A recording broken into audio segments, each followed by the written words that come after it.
Hi అండి, welcome back to Tripura channel official. ఈరోజైతే మనం గోంగూర చికెన్ అయితే చేసుకోబోతున్నాం.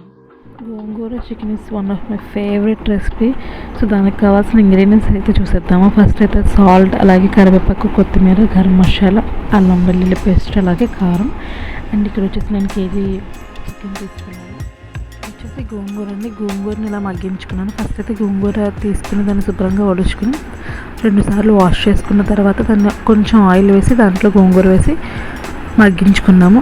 తర్వాత అయిన పేస్ట్ మీకు చూపించాను. నెక్స్ట్ అయితే ఇలా బాండి పెట్టుకుని ఆయిల్ వేసుకుని ఆనియన్స్ అయితే ఫ్రై చేసుకోవాలి. కొంచెం గోల్డెన్ బ్రౌన్ కలర్లోకి వచ్చేంత వరకు ఆనియన్స్ అయితే వేయించుకోవాలి మనం.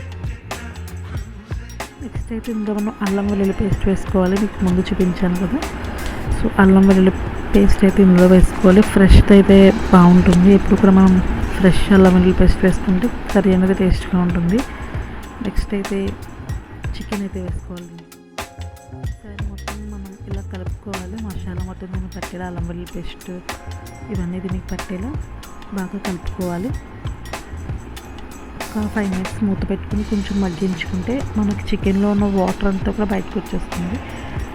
అండ్ ఇప్పుడు దీంట్లో కొంచెం పసుపు వేసుకోవాలి. అలాగే కారం 2 స్పూన్లు అయితే కారం వేసుకున్నాము. అలాగే సాల్ట్ కూడా వేసుకోవాలి. సాల్ట్ 1 స్పూన్ వేసుకున్నాము. సాల్ట్ ఎప్పుడు కూడా మన టేస్ట్కి తగ్గట్టుగానే వేసుకోవాలి. ఎందుకంటే కొంచెం మంది ఎక్కువ తింటారు సాల్ట్, కొంచెం మంది తక్కువ సాల్ట్ తీసుకుంటారు. సో ఇప్పుడు కూడా సాల్ట్ అనేది మీరు మీ టేస్ట్కి తగ్గట్టుగా వేసుకోండి. నెక్స్ట్ అయితే ఒకసారి గరం మసాలా వేసుకుని బాగా కలిపేసుకున్నాము. దాని తర్వాత దాంట్లో కొంచెం వాటర్ వేసి మూత పెట్టి ఒక 5 మినిట్స్ మగ్గిన తర్వాత మనం గోంగూర అయితే వేస్తున్నాము. గోంగూర నేనైతే పేస్ట్ చేయలేదు ఇక్కడ.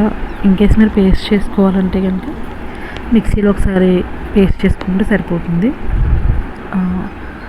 నార్మల్గా మగ్గించుకుంటేనే అది ఇలా ఉంది, పేస్ట్లా అయిపోయింది. కొంచెం బరకగా ఉంది, పర్వాలేదు. ఇలాగే వేసుకోవాలి కర్రీస్లో అయితే.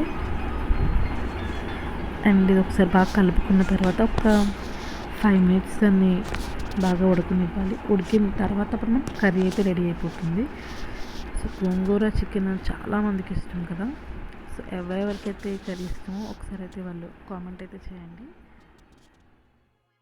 అండ్ ఈ వీడియో కనుక మీకు నచ్చినట్టయితే తప్పకుండా లైక్ చేయండి, కామెంట్ చేయండి, అలాగే సబ్స్క్రైబ్ చేసుకోండి. Thank you for watching.